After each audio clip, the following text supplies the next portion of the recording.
une piste assez technique avec une portion supercross, des whoops, des plateaux, un circuit moderne. Un circuit moderne qui a également permis hier à Cairoli de montrer qu'il était toujours aussi en forme. Vainqueur de la deuxième manche de qualif devant Chiodi Boissière qui était mal parti, qui est revenu en troisième position. Il est très à l'aise sur ce circuit, Anthony Boissière. Et puis McFarlane, sixième seulement. Qualif direct de Nicolas Aubin et de Pierre-Alexandre Renet dans le repêchage. C'est Nagel qui s'est imposé au chrono devant Moni Swart qui s'était loupé lors de la manche de qualif. Et puis pas de qualification en revanche pour les deux Français Thomas Allier et Sandouli, 8e et 12e. Christophe Pourcel, on voit un 7e du classement provisoire. Il fait vraiment une magnifique saison, c'est une évidence. Actuellement, le pilote français est en mesure de grappiller une ou deux petites places au provisoire. En tout cas, c'est ce qu'il va s'attacher à faire durant toute cette manche de ce dimanche. Ouais, attention à Christophe Pourcel, on l'a vu. I'm back, je suis de retour. C'est Tyler Rattray, il s'est fait peindre un casque pour l'occasion. Alors lui, c'était le grand favori en début de saison pour le titre mondial. On s'en souvient, vainqueur assez facile à Zolder avant de connaître quelques petits soucis lors des Grands Prix suivants et puis surtout une blessure au genou. Il est de retour aujourd'hui et pendant son absence, un homme s'est montré quasiment intraitable, même s'il avait été déclassé du Grand Prix de France. Il n'avait même pas pu prendre le départ suite à un accrochage avec Garneri. C'est ce garçon, Antonio Cairoli, qui reste sur un doublé et qui a fait le trou maintenant sur Andrew McFarlane. On voit mal comment, à la régulière, Cairoli ne pourrait pas décrocher son premier titre mondial. 501 points pour Antonio Cairoli, 482 pour McFarlane, 427 pour Chiodi. Un garçon qui a profité de l'arrêt de Tyler Rattray, c'est Davide Philippertz qui fait une magnifique entrée avec une 4e place au provisoire sur la KTM officielle. Ça, c'est bien. En tout cas, c'est de bon augure. Ouais, Philippertz 4e qui était un petit peu moins à l'aise que d'habitude la semaine dernière, mais surtout qui va pouvoir terminer cette année complètement décomplexé car il a signé l'année prochaine chez KTM en tant que pilote officiel. Il sera le coéquipier d'un certain Tyler Rattray. À suivre également aujourd'hui Pierre-Yves Carlon qui roule sur cette terre, qui avait gagné déjà la première manche du Grand Prix de Matchams Park. Second la semaine dernière. Second la semaine dernière, il est en forme. Hier, il était dans le coup lors des qualifs. Il bénéficie lui aussi d'une excellente machine avec cette 250 KTM d'usine. Donc pourquoi pas un bon résultat aujourd'hui de Carlon. Anthony Boissière aussi qui devrait défrayer la chronique. On parle des Français. J'en profite pour vous donner une information. Johnny Aubert a arrêté sa carrière. Il estime qu'il n'arrive plus à gagner suffisamment sa vie comme pilote professionnel. Alors on en profite sur RB Motor pour lui souhaiter bonne chance. Johnny qui nous a fait des belles manches en Grand Prix. Ouais, Johnny Aubert en plus qui souffre d'une épaule. Il doit encore passer sur la table d'opération. Alors pour le moment, c'est vrai qu'il met un terme à sa carrière. Il n'exclut pas, cela dit, pourquoi pas un retour sur les courses de sable l'année prochaine. Yamaha serait intéressé. Il avait prouvé en début de saison qu'il avait le potentiel pour réussir de belles performances. En tous les cas, on espère le retrouver au plus vite. Allez, on est en 15 secondes du départ. J'en profite pour vous dire que la semaine dernière, il y avait 3 vainqueurs du Touquet qui faisaient du quad aux 12 heures de Pont-de-Vaux. Il y avait Arnaud de Mester, il y avait Okier et il y avait Belleval. Et c'était très sympa. Voilà pour cette petite parenthèse sable. Allez, 5 secondes pour la première manche de ce Grand Prix d'Angleterre à l'île de Wight. C'est parti avec a priori une bonne sortie grille pour tout le monde. Christophe Pourcel, où est-il? C'est Garneri qui a réussi le meilleur départ au lion de la Yamaha. Et on a vu effectivement que cette piste est très travaillée. L'adhérence des petites MX2 n'est pas évidente. C'est du Yamaha en tête, bien sûr. Et McFarlane aussi avec sa tenue jaune numéro 7. Le hot shot pour Garneri qui vient de jeter un petit coup d'œil derrière. L'attaque immédiate d'Andrew McFarlane qui vient de passer en seconde position. Bonini, 4e. Philippertz aussi bien placé. On a Billy Mackenzie, il me semble, également le numéro 211 qui a réussi un départ correct, tout comme Christophe Pourcel qui est là, son frère. Sébastien n'est pas très loin. Allez, Christophe Pourcel qui relance, on voit la grosse adhérence ici sur cette piste de l'île de Wight. Attaque de Carlon sur Matteo Bonini. Vous la découvrez cette piste avec la fameuse section de whoops. Garneri en tête, suivi de son coéquipier McFarlane. Et regardez comme la piste est travaillée, on le voit vraiment très nettement, on a rarement vu ça cette saison. Voilà, c'est parfait, Billy Mackenzie. Et dans le coup de Tyler Rattray également. Tyler Rattray qui devrait souffrir du physique normalement en seconde manche pour son retour. Et Billy Mackenzie qui attaque Andrew McFarlane. Alors Mackenzie, à Matchams Park, il avait loupé son rendez-vous au national. Cette fois-ci, il semble très motivé. Billy Mackenzie qui a galéré lui aussi la semaine dernière. C'est presque une section de petites doubles plutôt que des whoops. Très joli enchaînement ici. Et les deux frères Pourcel, quasiment roue dans roue derrière. L'attaque peut-être de Billy Mackenzie derrière Andrew McFarlane. Toujours Garneri, les 3 Yamaha en tête, suivi de la KTM de Tyler Rattray. Carlon en 5e position. Tyler Rattray qui essaye de mettre la pression. Il est dans le rythme. Ça, c'est la bonne nouvelle du moment. Alors, regardez, c'est ce circuit vraiment magnifique. C'est très large. On peut changer de trajectoire. C'est très très intéressant. Il va falloir faire attention aux roues avant ici, car j'ai la sensation qu'on peut partir un petit peu dans n'importe quelle trace. Alors pour le moment, les ornières ne sont pas encore vraiment formées, mais ça va se faire au fil des tours. McFarlane qui vient de jeter un tir-off. Du coup, Billy Mackenzie en a profité, soutenu par le nombreux public présent aujourd'hui. Billy Mackenzie sur ses terres, à la poursuite de Garneri. On le sait, Jean-Christophe, on l'a vu, Mackenzie, il est capable vraiment de faire des prouesses, notamment en début de manche. Et si ça va bien pour lui, ça peut être synonyme de victoire de manche. Garneri, Mackenzie, McFarlane, Rattray, Carlin, Matteo Bonini, Cairoli qui n'a pas réussi une excellente envolée. Alors on le sait, lorsqu'il réussit le all shot, Cairoli gagne assez facilement. Lorsqu'il part moins bien, c'est plus compliqué. Pour l'instant, il est très loin. 7e place pour Maschio devant Seb Pourcel. Alors les deux frères Pourcel, l'année prochaine, on devrait les retrouver toujours en Grand Prix au guidon de Kawasaki dans un nouveau team, managé par leur père Roger, avec a priori du très bon matériel. Alors on revoit ce départ et on ne voit pas la plaque rouge, effectivement. Ce n'est pas habituel. Ouais, il est tout au fond là-bas, à l'intérieur. Cairoli s'est complètement loupé. C'est assez rare pour le signaler. Et c'est toujours l'Italien en tête. McFarlane, Rattray, Carlin, Bonini. Derrière, les écarts qui commencent à se faire. Le voilà, Matteo Bonini, numéro 47.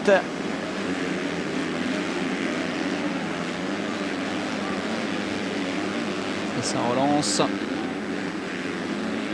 Et Tyler Rattray qui a décidé de revenir aujourd'hui à la compétition. Il est déjà très en forme. Il y a du mouvement chez KTM.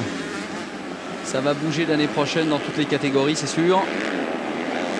On va vous donner évidemment quelques informations sur les différents changements d'écurie durant ce Grand Prix. Et pour l'instant, c'est assez stable. L'attaque de Stephen Sword. Stephen Sword qui a du mal à retrouver son meilleur niveau depuis son retour à la compétition. Il est toujours 6e du classement provisoire, mais menacé par Christophe Pourcel. Vous qui avez l'habitude des pistes US, Jean-Christophe, j'ai l'impression que celle-ci elle est quand même très très griffée. Ouais, elle est vraiment bien travaillée, il y a pas mal de portions techniques. On voit d'ailleurs que les pilotes peuvent varier les trajectoires. On devrait vraiment assister à une très belle course. Elle profite, cette piste, pour le moment, à Davide Garneri, très à l'aise. Déjà dans le coup la semaine dernière à Geldorf, dans des conditions totalement différentes, avec la chute de Philippe Hertz. David Philippe Hertz, on ne l'avait pas trop vu lui non plus. Décidément, les deux Italiens de pointe, Cairoli et Philippe Hertz, sont en difficulté aujourd'hui, alors que c'est l'outsider Garneri qui est en tête. Garneri, ça lui donne des ailes. En tout cas, ce très beau all shot. Attention à Billy Mackenzie qui va devenir de plus en plus incisif. Et il sera intéressant de suivre Tyler Rattray pour voir s'il est dans le coup, s'il est dans le rythme. De Roiver en 10e position devant Boissière et Pourcel. Cairoli déjà revenu à la 9e place. Et le public anglais qui pousse Billy Mackenzie. Billy Mackenzie, vainqueur, surprise du Grand Prix du Japon. C'est l'une des révélations de cette année, même s'il est toujours assez irrégulier. La preuve, aujourd'hui, capable peut-être d'aller chercher la victoire. La semaine dernière, on ne l'a quasiment pas vu. Allez, peut-être l'intérieur pour Billy Mackenzie qui met la pression sur Garneri. Cette fois-ci, il est sur les talons du pilote italien. Et ça chauffe dans cette manche. Et il sait qu'il doit passer. passer. L'intérieur de Billy Mackenzie. Ouais, Mackenzie, on l'avait vu gagner des manches assez facilement. Et puis après, à l'intérieur, c'est bon, Pierre-Yves, pour Billy Mackenzie. On le sentait depuis quelques minutes et on l'a vu justement sur ce circuit. Il est allé chercher l'extérieur, ça lui a permis de trouver l'ouverture. On peut modifier ses lignes, c'est très intéressant. Alors attention au retour d'Andrew McFarlane maintenant, qui devrait lui aussi manger de l'italien. Il est motivé, en tout cas il est en train de faire un bon coup, car si Cairoli est très loin, eh bien il va pouvoir lui grappiller des points précieux, même si la messe est quasiment dite. On revoit cette belle attaque de Billy Mackenzie. On sent quand même que le circuit puise de la puissance. En tous les cas, c'est assez meuble. De la puissance, Jean-Christophe, et aussi de l'énergie physique pour les pilotes, parce qu'il faut diriger vraiment la moto beaucoup plus fort. Les roues roulent un poil moins bien. Focus, reste concentré. C'est bien là le maître mot de cette manche. Et en tout cas, pour Billy Mackenzie sur l'île de White, ça sent bon pour cette première manche. Ce serait beau, en tous les cas, les supporters anglais Ah, ils ne se seraient pas dépassés pour rien. Qui mettent de l'ambiance, on entend. On les voit sur le bord de la piste et derrière Tyler Rattray qui est revenu quasiment maintenant au contact d'Andrew McFarlane. Tyler Rattray qui sera le leader de l'équipe d'Afrique du Sud au prochain Motocross des Nations, bien évidemment. Ah, on en reparlera tout au long de la journée avec la composition des différents teams qui est tombée cette semaine. Ça reste à son programme, c'est évident, et c'est certainement son objectif de fin de saison. McFarlane lui aussi sera à Ernée. Malheureusement, il n'aura pas ses deux compatriotes Michael Byrne et Chad Reed à ses côtés. Michael Byrne n'a pas été libéré par Kawasaki USA, alors que Chad Reed est blessé et n'effectuera son retour que lors de l'US Open de Las Vegas en Supercross quelques semaines après la course d'Ernée.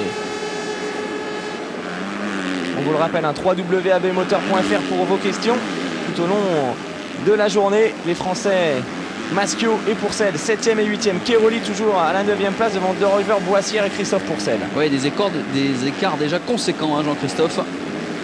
Une piste qui a l'air vraiment de causer de la difficulté à revenir, à remonter. Pierre-Alexandre Honnet 23e, Aubin 20e. Des difficultés également pour Alessio Chiodi, assez loin. Sward en 29e position. Mais où est passé Antonio Keroli? Un petit coup d'œil toujours derrière de Garneri qui n'a pas l'air vraiment serein. Il ne cesse de se retourner sur les sauts. Il sent derrière la pression de McFarlane. Carnon qui revient. Bonini, Maschio et Sébastien Pourcel, le numéro 12, qui retrouve la forme petit à petit. Ouais, c'est vrai que ça fait plaisir de voir Seb à ce niveau-là de compétition. Il a un peu galéré hein, depuis sa blessure, depuis son retour. Et puis c'est vrai que le petit frère lui a donné du fil à retordre. Keroli déjà en 9e position. Ouais, le leader du championnat. Ça va être intéressant de voir la remontée ici d'Antonio Keroli. Et encore une fois, vraiment, on le constate, à Keroli est quasiment imbattable lorsqu'il réussit le all shot. En revanche, pour revenir, c'est pas facile. Quand il manque ses envolées, c'est beaucoup plus compliqué. Ah, ceci dit, hein, Jean-Christophe, vu le niveau cette année en MX2, c'est pas facile hein, de se frayer un chemin parmi ces jeunes loups. Alors Keroli, l'année dernière, ici, il n'avait pas réussi à se qualifier. C'était un petit peu une surprise. Ça n'avait pas empêché de terminer 3e du championnat en fin de saison. Et là, il met la pression sur Sébastien Pourcel. Le 14, c'est Marc De Ruyver. Tyler Rattray lui attaque Andrew McFarlane. L'explication entre l'Afrique du Sud et l'Australie, peut-être à l'avantage de Tyler Rattray à l'intérieur. C'est bien joué. Le pilote KTM qui s'empare de la 3e place, mais McFarlane va peut-être tenter de répliquer. Non, c'est bon pour Tyler Rattray. Oui, à moins que McFarlane laisse jouer l'expérience, préfère engranger des points, ne pas chercher le conflit. Ouais, mais attention, derrière ça revient aussi. Hein. Dans sa situation, il a tout intérêt à marquer quand même un maximum de points. Il a perdu le leadership la semaine dernière. Il compte maintenant pas mal de points de retard et tous les points sont importants, surtout qu'après cette épreuve, il ne restera plus que 2 rounds au programme avec l'Europe et la finale en Irlande. Donc si McFarlane veut avoir une petite chance de décrocher le titre mondial, il doit impérativement gagner des manches et surtout reprendre à chaque fois l'avantage sur Antonio Keroli. Ah, regardez, il a un petit souci, Andrew McFarlane. Ah, il y a un gros souci même sur le côté. En revanche, Rattray qui met la pression maintenant sur Garneri, l'Italien, là-bas à l'arrêt quasiment. Andrew McFarlane, problème mécanique, sûrement c'est le titre mondial qui s'envole définitivement pour le pilote australien aujourd'hui malheureusement. Et retour très concluant pour l'instant de Tyler Rattray qui toujours aussi aérien. Hein. On s'en souvient l'année dernière au guidon de sa petite 125, il avait réussi une course incroyable ici venant menacer Benton quasiment jusqu'au dernier tour. Cette fois-ci c'est son retour à la compétition après une opération du genou. On sait que c'est jamais facile, il n'a aucune appréhension, il va attaquer Garneri pour la 2e place. A priori l'opération est réussie, il est en total contrôle, bien avec son physique, bien avec sa technique. C'est vrai que c'est de bon augure pour le Cross des Nations et pour les 2 courses qui restent à engranger. Alors Mackenzie toujours en tête devant Garneri, Tyler Rattray, Carnon, Bonini, Maschio, Sébastien Pourcel, Keroli, Marc De Ruyver, Anthony Boissière, Christophe Pourcel. A noter également que depuis la semaine dernière, Edgar Lehoc qui occupe la 13e place ne roule plus avec sa petite 125 mais bénéficie bien d'une 254 temps. Regardez le monde présent aujourd'hui, ça c'est une bonne chose également pour le motocross mondial et c'est le cas depuis le début de cette saison. Le public qui a répondu présent quasiment à chaque rendez-vous. Oui, c'est vrai que le motocross a une grosse montée en puissance au niveau mondial. Et puis on a aperçu Carl Nunn également au guidon de la KTM numéro 8 en train de se rapprocher. Ouais, très en confiance depuis la semaine dernière. Et surtout la très bonne opération de Billy Mackenzie qui profite de ses bagarres pour creuser l'écart et le contre. Regardez, environ 5 secondes 7 d'avance. L'attaque de Rattray est passée pour la deuxième place. Tyler Rattray sur la KTM à la poursuite maintenant de Billy Mackenzie. Environ 6 secondes entre les deux hommes. On retrouve ensuite Garneri. Seb Pourcel qui est toujours à la lutte avec Keroli, De Roger, Boissière et Christophe Pourcel. D'autant qu'au provisoire, Carl Nunn est devant Billy Mackenzie au championnat du monde avec 289 points pour Nunn, 266 pour Mackenzie. C'est des places d'honneur qui se jouent en ce moment. Belle attaque à l'intérieur de Tyler Rattray qui a profité d'une petite ornière pour aller caler ses roues avec l'abandon. Et regardez surtout la déception, la tristesse du côté de d'Andrew McFarlane, pardon. Il est en pleurs, il sait qu'il vient de perdre un titre mondial car cette fois-ci c'est quasiment fait, il ne pourra plus revenir. Assez difficile, hein. Lui qui la semaine dernière était encore leader, il portait cette fameuse plaque rouge, il l'a perdu mais tout a été encore possible et là sur un problème mécanique a priori obligé d'abandonner. Pas de chance pour Andrew McFarlane qui avait déjà dû abandonner en tout début de saison lors du Grand Prix d'Espagne. Oui, c'est vrai que les événements de cette mi-saison ont été en faveur d'Antonio Cairoli. Il y a cru un instant, hein, quand même, Andrew McFarlane. Je pense qu'il a manqué un peu de niaque quand même pour aller chercher des gros points quand c'était le moment. Ouais, mais sur le circuit le plus rapide, c'est quand même Antonio Cairoli. Au niveau du talent, ça ne fait aucun doute, même si McFarlane est un excellent pilote. 4 doublés notamment à mettre au crédit d'Antonio Cairoli depuis le début de l'année. Il a gagné beaucoup plus de manches qu'Andrew McFarlane et surtout il a un Grand Prix en moins suite à l'histoire du Grand Prix de France. Donc de toute manière, c'était quand même lui le plus fort. Derrière, ça revient avec Carl Nunn, peut-être pour permettre à l'Angleterre d'avoir 2 de ses pilotes sur le podium. Carl Nunn revenu sur les talons de Garneri.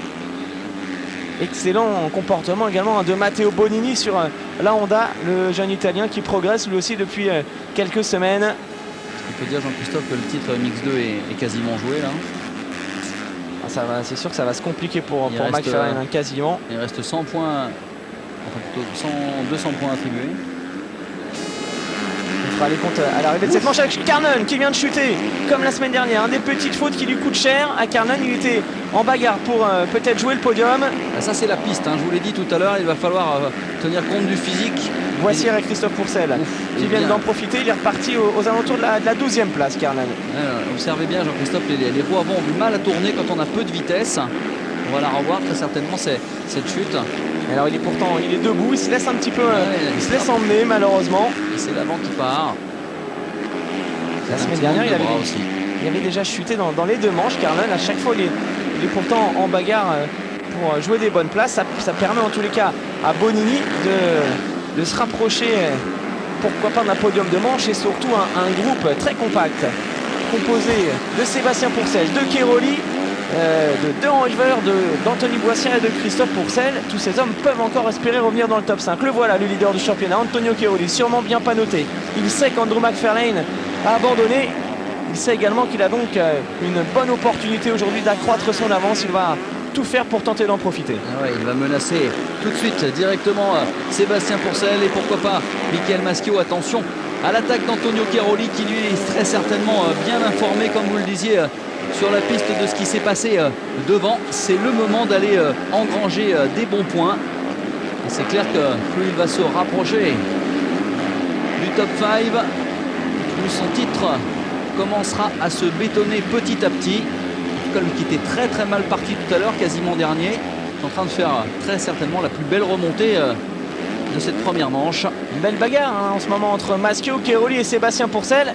Et Sébastien qui résiste hein, depuis un petit moment maintenant à Antonio Cairoli. Ça c'est une bonne nouvelle. Peut-être le retour de la grande forme pour le grand frère Pourcel qui a connu une saison difficile. Il avait parfaitement débuté son année avec un podium à Zolder avant de se casser le bras une semaine plus tard. Il a mis du temps à retrouver son niveau. Aujourd'hui, il est dans le coup. L'attaque quand même de Cairoli, peut-être à l'intérieur sur Sébastien Pourcel.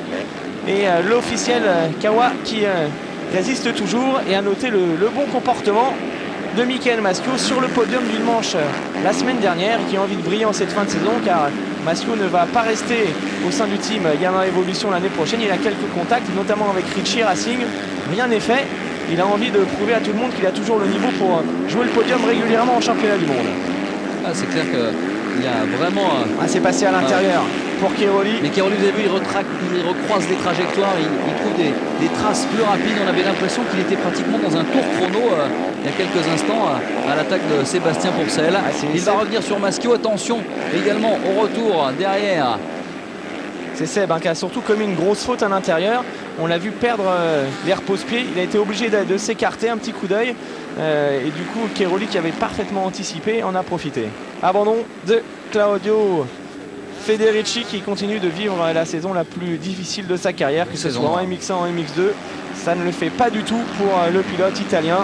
Alors que Bonini est revenu maintenant sur les talons de Garneri. Matteo Bonini qui vise le podium. Le premier de sa jeune carrière, il est là, au guidon de la Honda numéro 47. Matteo Bonini, que l'on avait découvert il y a quelques saisons en SX Tour, au guidon d'une 125 Suzuki. Attention au retour de Marc de Ruyver, qui a l'air d'être assez véloce en fin de manche. Mackenzie qui compte toujours environ 6 secondes d'avance sur Tyler Rattray à 16 minutes plus de tours de la fin. Garneri Bonini, c'est la bagarre pour la troisième marche du podium. Ensuite Maschio 5e devant Cairoli, Sébastien Pourcel, De Rochever, Anthony Boissière et Christophe Pourcel. Carlin occupe désormais la 11e place. Quel retour de Tyler Rattray.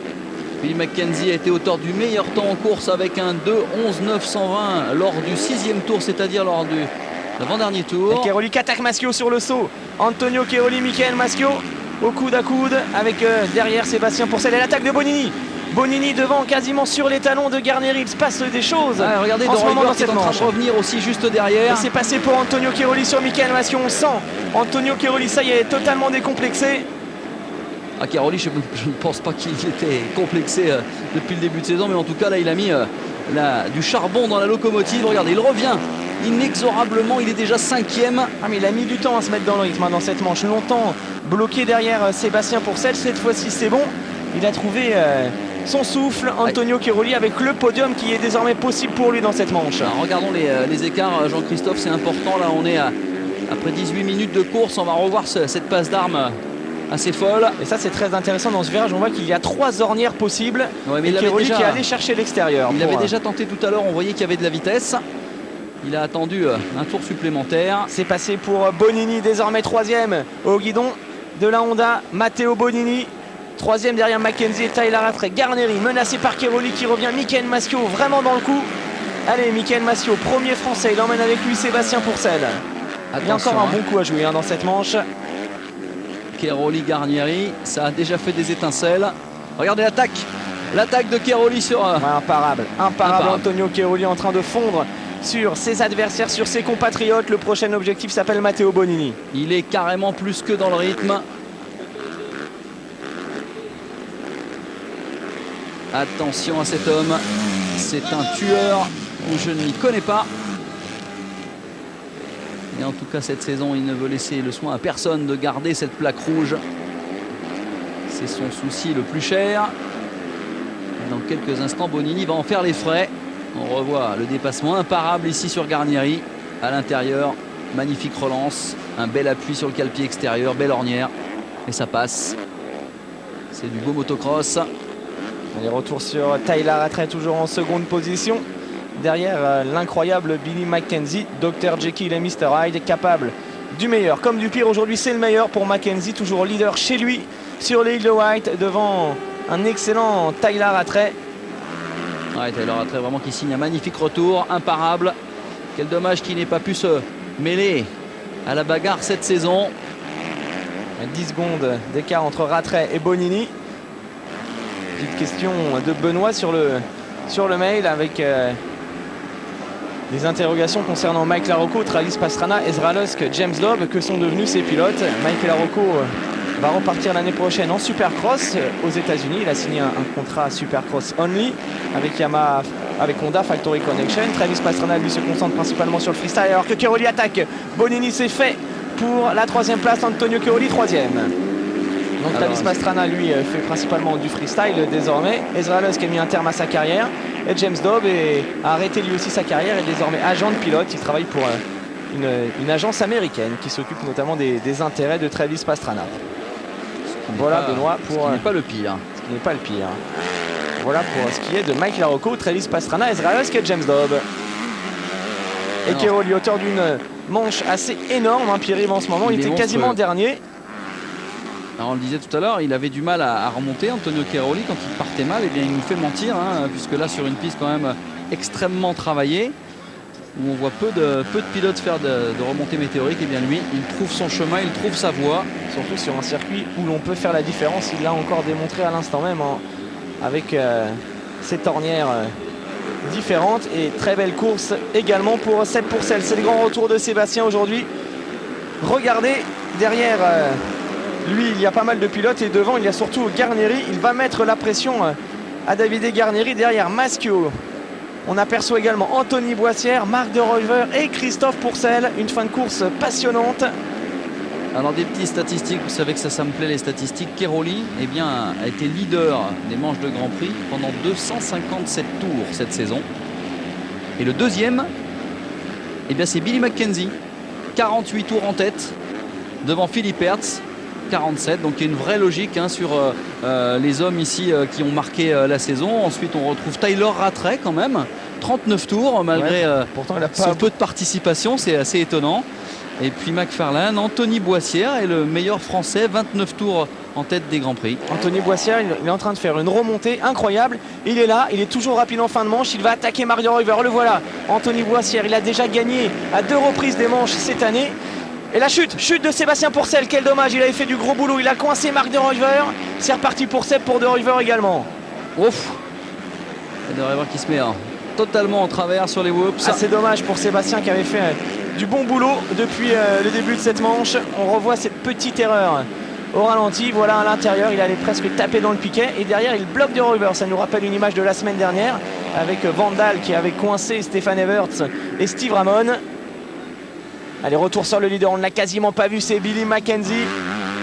Et ça nous fait plaisir de le retrouver à son meilleur niveau, Billy Mackenzie, un garçon très enthousiaste, toujours sur le podium, il est souriant.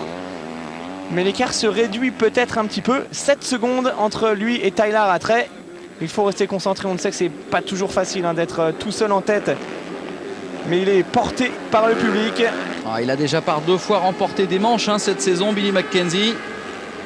En Espagne pour la première et au Japon pour la seconde. Alors encore une petite question MX des Nations. Car vous le savez sans doute, Roger Dacoster a décidé de remplacer Mike Brown qui était prévu pour rouler en 125 par Ivan Tedesco. Pourquoi ce choix? C'est Benoît qui aimerait savoir le pourquoi du comment, tout simplement car il y a eu une réunion entre Kevin Windham, Roger Dacoster, Ricky Carmichael et en ce moment Mike Brown rencontre pas mal de difficultés depuis un petit moment en outdoor US. Il est nettement moins rapide qu'Ivan Tedesco qui est le leader de ce championnat et pour l'intérêt du team américain tout simplement tout le monde a décidé qu'il serait peut-être mieux que ce soit Ivan Tedesco qui représente la catégorie MX2, donc oui, tout simplement pour une question de performance. Il y a beaucoup de teams très performants cette saison sur le motocross des nations, évidemment un très bon team belge, un excellent team français. Il faudra être à 100% pour aller chercher la victoire. C'est clair que là, cette année, la nation qui va remporter la timbale, ce ne sera pas un titre usurpé. Même si c'est vrai que les États-Unis font figure de favoris sur le papier, bien évidemment, avec Carmichael qui est le meilleur pilote du monde en motocross, Tedesco, probable futur champion US en 125, et puis Kevin Windham, vice-champion outdoor, 3e du Supercross. C'est vrai que c'est une équipe assez énorme, mais on le sait, en sport, Pichon, voilà. Ça a quand même un peu de la gueule aussi. En sport, rien n'est joué d'avance, surtout dans les sports mécaniques. Tout est possible à Ernée. Et on s'attend à vivre une journée incroyable. Billy Mackenzie sera là lui aussi pour l'équipe britannique. Il pilotera pour l'occasion une 450 Yamaha. À ses côtés, Carlon et James Noble. Il est en tête de cette manche. Rattray désormais second. Et à la 3e place, Antonio Cairoli qui réussit la grosse opération du jour avec l'abandon d'Andrew McFarlane. Matteo Bodini toujours 4e. En revanche, derrière, on a vu que le trou était vraiment fait. Le trou est béant. J'ai la sensation quand même que Tyler Rattray est en train petit à petit de revenir sur Billy Mackenzie. Il serait intéressant de consulter les temps justement autour. Effectivement, il est un petit peu plus rapide pour l'instant. Tyler Rattray, 2,15, 2,14. Il y avait 7 secondes tout à l'heure, il n'y en a plus que 5. Ça revient. Ça revient également très fort pour Anthony Boissière. Il est là, le pilote Yamaha Cazola qui a 7e. re-signé pour 1 an et qui va tenter de mettre la pression maintenant sur Michael Maschio. C'est la bagarre pour la 6e place entre les deux pilotes tricolores. Christophe Pourcel est 9e, lui qui avait dominé hier sa manche de qualif, un petit peu moins à l'aise. Aujourd'hui 7 minutes 50 plus de tours encore. Boissier qui avait remporté une manche en France et une manche en Afrique du Sud. Et qui est effectivement capable, quand tout va bien, d'être au-delà du rythme des meilleurs, justement. Anthony Boissière qui nous confiait il y a peu de temps qu'il avait un peu de mal lorsque les circuits étaient boueux. Il ne s'est pas beaucoup entraîné dans ces conditions. C'est pour ça qu'il a décidé l'année prochaine d'aller passer l'hiver en Belgique, tout simplement pour progresser dans ces conditions très particulières, car pour viser une bonne place en championnat du monde, il faut bien évidemment être capable de rouler sur n'importe quel type de circuit, dans le sable, dans la boue, sur le sec. Alors dans le sable, on le sait, il est vite, Boissier, on l'a vu régulièrement sur des épreuves comme Lune Plage par exemple. Le circuit du Nord avec 90 virages et on a vu qu'il s'en sortait très bien. Et c'est vrai que la plupart des top pilotes, les Pourcel, ont passé leur hiver aussi en Belgique. C'est important. Et voilà Anthony Boissière qui devrait bénéficier l'année prochaine du soutien du team Rinaldi au niveau de ses moteurs. Il est menacé par un bon retour derrière Edgar Lehoc. On le disait, c'est sa seconde course au guidon de la 254 temps à Edgar Lehoc, le jeune Estonien qui l'année dernière avait terminé 10e du championnat du monde, un peu moins convaincant cette année, mais il faut dire qu'il était l'un des rares à se battre avec une petite 125 de temps. Et regardez Stephen Sword, 21e, qui est vraiment dans la misère ce week-end. Très difficile ce Grand Prix pour Sword. Et les pilotes qui utilisent plutôt les côtés de la piste. Le retour de Christophe Pourcel. Avec encore quelques questions. L'avenir, l'arrivée de Sébastien Tortelli chez KTM est-elle officielle? On en reparlera tout à l'heure en MX1. Mais oui, vous aurez la chance l'année prochaine de suivre le retour de Sébastien en Europe. Ah oui, qui va partager le camion avec un certain Michael Pichon, comme au bon vieux temps d'American Honda. Ça avec le soutien évidemment d'un de leurs ex-grands compétiteurs de choc, Pete Barrer, qui n'a pas été innocemment intégré dans ce deal. Barrer qui est le manager pour KTM concernant le cross en Europe. Et qui bien évidemment était très proche de Tortelli, qui entretient également d'excellentes relations avec Michael Pichon. Et chez KTM, on peut parler de Dream Team l'année prochaine avec Rattray, Philippe Hertz en 125, 4 pilotes en MX1, Pichon, Tortelli pour les têtes d'affiche et Barragan de Rochver en 3e et 4e pilote. Ça va faire du monde sous le haut vent, le l'usine KTM en 2006. Ouais, c'est sûr qu'il va y avoir du monde et du beau monde. Et Karl Nillet, officiel KTM, justement à la poursuite de Christophe Pourcel. Il avait réussi un bon départ, une petite chute malheureusement a contrarié ses espoirs de podium.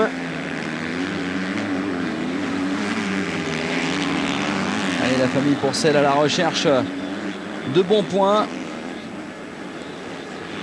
Alors Christophe qui est toujours en lice pour intégrer l'équipe de France au Motocross des Nations. Olivier Robert nous l'a précisé. Sébastien Tortelli, bien évidemment, a été inscrit aux côtés de Michael Pichon et de David Villemain.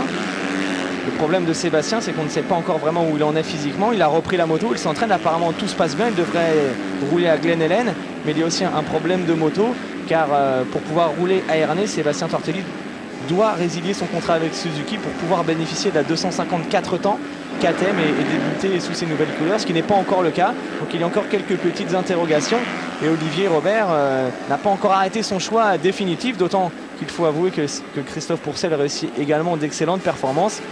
On devrait en savoir plus d'ici quelques jours, mais c'est quand même un petit casse-tête pour Olivier Robert, alors que Nicolas Aubin vient de commettre une petite erreur, mais c'est plutôt une bonne chose, car pour une fois quasiment tous les meilleurs pilotes français sont disponibles, oui. Et vaut mieux que ce soit comme ça que l'inverse. Ça c'est sûr. En tout cas on se souvient de la magnifique prestation de Tortelli aux Nations en France. Et ça revient, Pierre, bon, on l'avait vu, un 5 secondes 700 maintenant d'écart entre Mackenzie et Rattray. Il y avait quasiment 8 secondes il y a encore quelques tours. Ça revient très fort en ce moment du côté de Tyler Rattray. Il reprend quasiment 1 seconde par tour. Ouais, ça va être chaud, hein. Ça va être chaud pour Billy Mackenzie. Tyler Rattray, eh bien tout simplement, il doit avoir la dalle. Après toutes ces semaines et ces mois de disette sportive. Alors on parlait de Christophe Pourcel, une question de Vincent. Pensez-vous que Christophe Pourcel sera champion du monde en 2006? Pourquoi pas? S'il continue à progresser comme ça, il y aura encore pas mal de clients l'année prochaine. Mais première année de Grand Prix, il peut terminer quasiment dans le top 5. Il a gagné une manche. Si sa progression est logique, effectivement, l'année prochaine, il pourrait pourquoi pas se battre pour le titre mondial. On l'a vu avec Keroli, hein, 3e l'année dernière alors que personne ne le connaissait vraiment. Cette année, il va probablement décrocher la couronne.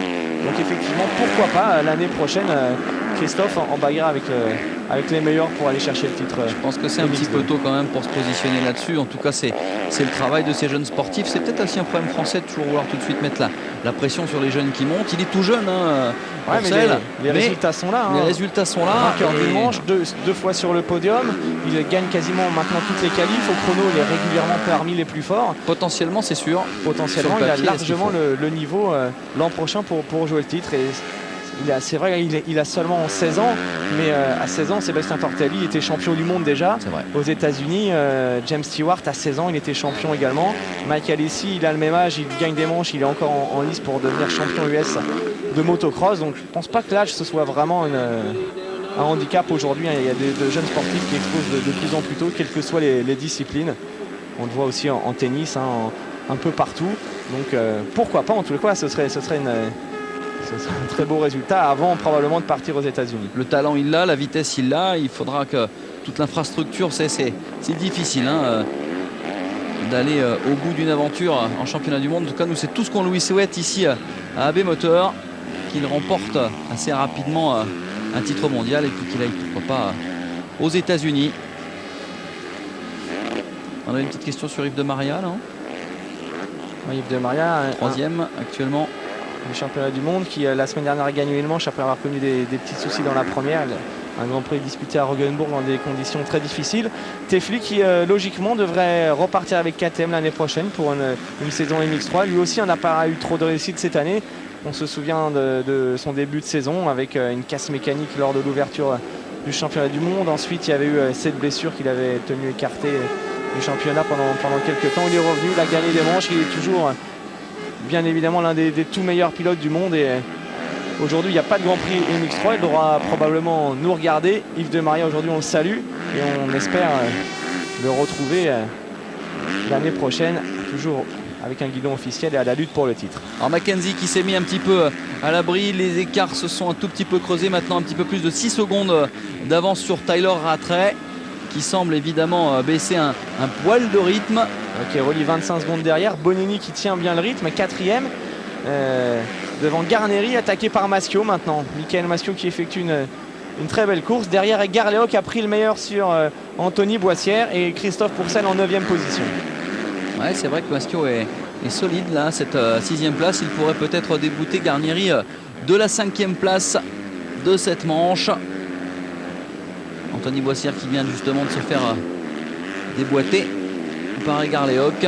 Et Mackenzie qui a répliqué, hein, forcément, est probablement bien pas noté par son team. Un 2,14,960 pour Billy Mackenzie contre un 2,15,586. Du coup, 2,17 pour Keroli qui, à mon avis, c'est un petit peu fatigué quand même dans cette remontée incroyable, qui va prendre les points de la 3e place. Ça fait 20 points. 20 points supplémentaires, c'est très important. On va faire quelques totaux. Il était à 501 points. Il va passer avec 39 points d'avance, ce qui devient plutôt confortable. Ce qui effectivement commence à le mettre vraiment à l'abri. Matteo Bonini, lui aussi, est auteur de sa plus belle manche depuis le début de cette saison. Il n'a quasiment pas perdu le contact avec Antonio Keroli. Il est 4e, il a bien profité de son excellent départ. 2 tours. 2 tours pour le leader Billy Mackenzie, 2 tours pour Tyler Rattray et pour Antonio Keroli. Un très beau podium de manche et un retour plus que concluant pour le Sud-Africain Tyler Rattray. Ah, Billy Mackenzie vraiment très à l'aise à domicile. Ça fait du bien, il fait vraiment mentir le vieil adage qui dit que nul n'est prophète en son pays. Et bien en tout cas, lui, il est en train de dicter sa loi. Mais attention, la grosse sensation vient quand même de la plaque numéro 3 qui vient de nous faire une démonstration de son talent. Revenir du diable Vauvert, utiliser des trajectoires façon chrono pour aller chercher ses petits camarades. Il a vraiment réussi quelque chose d'assez fort. Aujourd'hui, Cairoli qui le positionne en véritable patron de la catégorie si on avait des doutes. Alors Antonio Cairoli lui aussi sera au motocross des nations pour le team italien avec à ses côtés Alessio Chiodi qui a fait un choix surprenant. Il va rouler en MX1 au guidon d'une 250 YZ de temps. Alessio Chiodi, et le troisième homme sera David Philipperts au guidon d'une 450 KTM. Ouais, ça peut avoir de la gueule. Ouais, c'est un team assez homogène, étonnant, un team avec des pilotes spécialistes du MX2. Chiodi a déjà roulé en championnat du monde MX1 au guidon d'une 2 temps. Ce n'est pas sa cylindrée préférée, mais bon, il pourrait pourquoi pas obtenir un bon résultat. Et puis Philipperts, avec son abattage au guidon d'une 450, ça peut faire très mal. Alors pourquoi pas l'Italie dans un rôle d'outsider. Ah, si Cairoli et Philipperts sont dans un bon jour, on l'a vu, ils sont intouchables, ça c'est sûr. Cairoli et Philipperts, Chiodi qui peut limiter la casse. Les Italiens qui ont déjà gagné à 2 reprises les motocross des nations, une fois au Brésil, un petit peu à la surprise générale, et puis lors de l'édition tronquée de Belpuig. Ah oui, ça c'était vraiment l'édition la plus coucou de l'histoire du MX des Nations. Un retour sur le leader, Pierre-Yves. Nous sommes dans le dernier tour. Billy Mackenzie qui n'a plus gagné de manche depuis un petit moment. Il s'est réveillé au bon moment chez lui devant ses supporters. Il est dans son dernier tour et on devrait assister à une ovation assez énorme pour ce jeune pilote qui roule en Grand Prix depuis un petit moment. Il a débuté très tôt chez Yamaha Dixon. Il avait 15 ans quasiment, Billy Mackenzie. Il a mis du temps à exploser. C'est cette saison qu'il a trouvé définitivement le mode d'emploi pour être l'un des meilleurs pilotes du monde. Regardez, il est revenu à 4 secondes 8, Tyler Rattray. Ouais, mais c'est le dernier tour, je pense qu'il assure un petit peu Billy Mackenzie. C'est bien parti pour lui. Et excellent retour à la compétition de Tyler Rattray. Le voilà, le Sud-Africain, vice-champion du monde l'année dernière. Mais en tout cas, il prouve à tout le monde qu'il aurait vraiment pu être un potentiel homme titrable, c'est évident.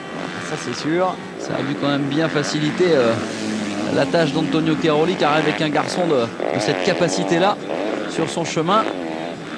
Et ce qui est intéressant, en tous les cas pour tous les pilotes, et ça il faut le souligner, c'est que Tyler Rattray, il s'est blessé gravement, mais il n'a pas cherché à revenir trop tôt, à prendre des risques inconsidérés. Il a préféré se soigner, prendre son temps. Et lorsqu'il revient, il est à 100%, il est quasiment capable de gagner des manches. Un bel exemple, vous avez raison. Et ça, il faut vraiment le souligner, car parfois, il y a des pilotes qui veulent absolument revenir au plus vite, qui négligent un petit peu leurs blessures, et ça se complique par la suite. Regardez Tyler Rattray aujourd'hui, il a attendu, il est de retour à son meilleur niveau, et je pense que c'est comme ça qu'il faut fonctionner. Oui, et même par rapport à une carrière, il faut raisonner à plus long terme que sur une saison. C'est vrai que quand on est jeune comme ça, c'est indispensable de se soigner. On a vu les blessures à répétition de Sébastien Tortelli, qui est un homme solide, on le sait, et qui a eu quand même beaucoup de mal à revenir de ses différents problèmes physiques, malgré son grand talent. C'est vrai que c'est un bel exemple, Tyler Rattray. La voici, la victoire de Billy Mackenzie. Il est fou de joie. Forcément très heureux. Sûrement la plus belle victoire de sa carrière. C'est vrai qu'on entend les cornes de brume et les drapeaux. Tyler Rattray donc. Il est plus que content, regardez.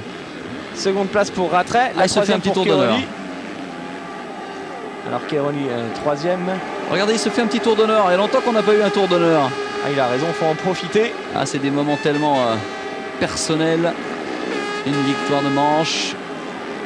Voilà Cairoli qui est, quoi qu'il arrive, le grand gagnant de cette manche. Avec sa troisième place, 20 points de plus. Il double, il en avait 19 avant le départ, il en a désormais 39. Troisième place pour Cairoli, Bonini 4, Garnieri, Maschio 5e et 6e devant Boissière et Christophe Pourcel. Maschio qui fait une belle manche. Ouais, très belle course également d'Anthony Boissière. Christophe Pourcel Donc 8e devant Chiodi qui a terminé assez fort. Regardez la joie des compatriotes. Mackenzie, félicité par son team. Ah, il y a effectivement beaucoup de sourires, d'accolades. Ça fait plaisir à voir. Ah, c'est toujours bien de gagner à domicile, c'est sûr. Pour le moral, la confiance et la cote de popularité, en tout cas, ça ne peut pas nuire. Magnifique prestation de Billy Mackenzie avec son 211. Encore une petite question de Pierre Métro. Pourquoi toutes les pistes du championnat du monde ne sont pas préparées comme celle-là? C'est vrai, c'est un super circuit, on ne cesse de le répéter. Mais il faut reconnaître aussi que depuis le début de l'année, la plupart des clubs, il y a eu des progrès. Il y a eu quelques ratés aussi, notamment Lockett, c'était pas très intéressant. Mais aussi bien l'autre Grand Prix d'Angleterre, à Matcham Park dans le sable, c'était un très beau circuit. Japon fabuleux. Japon, très belle course. Italie, le Grand Prix de France, bien évidemment à Saint-Jean, on avait bien bossé aussi. Absolument. Donc dans l'ensemble, Zolder qui est également un très bon circuit. Dans l'ensemble, on va quand même dans le bon sens. C'est pas encore aussi bien qu'aux US, c'est sûr, mais on s'en rapproche de plus en plus, notamment qu'un circuit comme celui-ci. Globalement, c'est également de toute façon un problème d'argent, toujours la compétition, et c'est vrai que pour arriver à traiter une piste de cette manière-là, eh bien, il faut monopoliser du matériel, des hommes, des compétences aussi, parce que ça se fait pas tout seul. Ouais, même